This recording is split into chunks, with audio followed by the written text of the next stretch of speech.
தனுசு ராசி நேயர்களுக்கு வணக்கம். தனுசு ராசியை பொறுத்த வரைக்கும் இப்போ உங்களுக்கு சூரிய பகவான் 11ல் இருக்கிறாரு.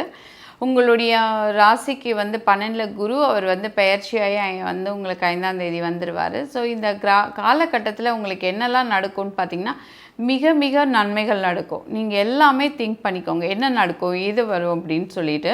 ஸோ உங்களுக்கு எல்லாமே நன்மைகளாக தான் இருக்குது. உங்களுக்கு சொத்துனால நன்மை இருக்குது, தொழில்னால நல்லது இருக்குது, ப்ரமோஷன் எதிர்பார்த்துட்டு இருந்தவங்களுக்கு ரொம்ப நன்மைகள் கிடைக்கும், இந்த மாதிரிலாம் இருக்குது. ஆனால் கொஞ்சம் சீனியர் ஆஃபீஸர்கிட்ட கொஞ்சம் ஜாக்கிரதையாக இருக்கிறது நல்லது. இல்லைனா ஏன்னா பிரச்சனைகள் வந்தால் அது ரொம்ப பெரிய லெவலில் வர்றதுக்கு இருக்குது. பிரச்சனைகள் வராது இருக்கும்போது உங்களுக்கு எந்தவித கஷ்டமும் கிடையாது. காதல் கண்டிப்பாக கைகூடும். திருமண உறவுகள் நல்ல உறவாக கண்டிப்பாக கிடைக்கும். இவ்வளோ நாள் ஏதாவது அலையன்ஸ் ஏதாவது பார்த்துட்டு இருக்காங்க அப்படின்னு சொன்னீங்கன்னா, இப்போ வர காலகட்டத்தில் சூப்பரான ஒரு அலையன்ஸ், அதாவது உங்களுக்கு நல்லபடியாக மேட்சிங் அமையறதுக்கு வாய்ப்பு இருக்குது. உடல்நிலையில் எதனாச்சும் ஹெல்த் இஷ்யூஸ் இருந்தால் கூட அது கூட இப்போதைக்கு க்யூர் ஆகிறதுக்கு வாய்ப்பு இருக்குது. மாணவர்களுக்கு ரொம்ப நல்ல நன்மைகள் தர்றதுக்கும் இருக்குது. ஏதாவது இடமாற்றம் அப்படி எதனாச்சும் எதிர்பார்த்துருந்தீங்கன்னா அதுவும் உங்களுக்கு அமையறதுக்கு வாய்ப்பு இருக்குது. இந்த சூரிய பகவான் நீச்சமாக இருக்கிறாரு. எனக்கு என்ன நடக்கும்னா, ஒரு சில விஷயங்கள் உங்களுக்கு ரொம்ப கஷ்டம் கொடுக்கும்.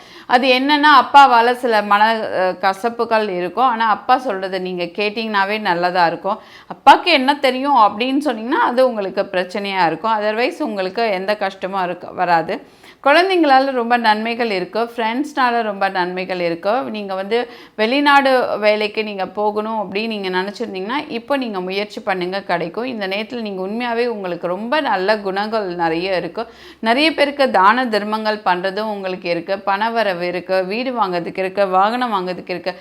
ஸோ நிறைய விஷயங்கள் உங்களுக்கு சொல்லிக்கிட்டே போகலான்னு வச்சுக்கோங்களேன். உங்களுடைய பெரியவங்களால், ஃப்ரெண்ட்ஷிப்னால் எல்லா இடத்துலையும் நன்மைகள் இருக்குது. ஒரே ஒரு விஷயங்கள் நான் சொன்ன மாதிரி உங்கள் அப்பாவுடைய பேச்சை நீங்கள் கேட்கணும். அப்பாவுடைய ஹெல்த்துக்கு ஏதாவது ப்ராப்ளம்ஸ் இருந்ததுன்னா அது கொஞ்சம் இம்ப்ரூவ் ஆகிறதுக்கு வாய்ப்பு இருக்குது. அது மாதிரி லீகலி ஏதாவது ப்ராப்ளம்ஸ் இருந்ததுன்னா அதுவும் இம்ப்ரூவ் ஆகிறதுக்கு வாய்ப்பு இருக்குது. ஸோ புதுசாக நீங்கள் எதனாச்சும் கோர்ட்டில் போய் கேஸை போடுறேன், அதை போடுறேன் அப்படின்லாம் சொல்லிட்டு இப்போ போயிடாதீங்க. இப்போ போனீங்கன்னா நீங்கள் ரொம்ப நாளைக்கு அந்த கேஸ் இழுக்கிறதுக்கு இருக்குது. ஸோ அதனால் அந்த மாதிரி வேலைகள்லாம் நீங்கள் பண்ணாதீங்க. இப்போதைக்கு நீங்கள் ரொம்ப நல்லவங்களாக இருக்கீங்க, தெளிவாக இருக்கீங்க. இதே மாதிரி தெளிவோடு இருங்க. அவசரம் மாத்திரம் படாதீங்க. அதர்வைஸ் உங்களுக்கு இப்போ இருக்கிற காலகட்டம் நல்லதாக தான் இருக்குது. குழந்தைங்களால் ரொம்ப சந்தோஷங்களாக இருக்குது. கணவன் மனைவி உறவு ரொம்ப ஒற்றுமையாக இருக்கும், ரொம்ப சந்தோஷமாக இருக்கும். புது பார்ட்னர் வர்றதுக்கு இருக்குது. பழைய பார்ட்னரோட கூட ரொம்ப சந்தோஷமான ஒரு ரிலேஷன்ஷிப் இருக்கும். உங்களுடைய தொழில் ரொம்ப முன்னேற்றங்களை கண்டிப்பாக கொடுத்துட்டு தான் இருக்குது. உங்களுக்கு எப்போவுமே அதிர்ஷ்டம் தர கிரகம் குரு பகவான் தான். ஸோ வியாழக்கிழமையில் நீங்கள் கோயிலுக்கு போயிட்டு வாங்க. உங்களுக்கு என்ன பரிகாரம் வேணுமோ அதெல்லாம் பண்ணிட்டு வாங்க. உங்களுக்கு இம்ப்ரூவ்மெண்ட்ஸ் வர்றதுக்கு இருக்குது. உங்களுக்கு 7 நாட்டு சனியினோட பாதிப்பு, அதுவும் ஜென்ம சனி இப்போ போகிறதுக்கு முன்னாடி சில பிரச்சனைகள் உடல் ரீதியாக கொடுக்கறதுக்கு இருக்குது. அதுக்கு நீங்கள் கவனமாக இருந்து அதுக்குள்ள மாதிரி நீங்கள் மருத்துவ ட்ரீட்மெண்ட் எடுத்துக்கும் போது உங்களுக்கு அதுலேருந்து நிவர்த்தி வர்றதுக்கு இருக்குது. ஸோ அமித்திஸ்ட்டும் கார்னட்டும் நீங்கள் சேர்த்து போட்டுக்கும் போது இன்னும் உங்களுக்கு இந்த 7.5 ஹெல்த் ரீதியாக இருக்கிற பிரச்சனையிலேருந்தும் விலகிறதுக்கு வாய்ப்பு இருக்குது. உங்களுக்கு எப்போவுமே அதிர்ஷ்டம் தர்ற எண்கள் அப்படின்னு பார்த்தீங்கன்னா 3, 9. ஸோ இப்போ பார்த்தீங்கன்னா உங்களுக்கு அதிர்ஷ்ட தர கிரகம் பார்த்தீங்கன்னா குருவும் செவ்வாயும்.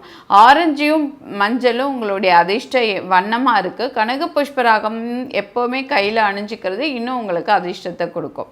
நன்றி, வணக்கம்.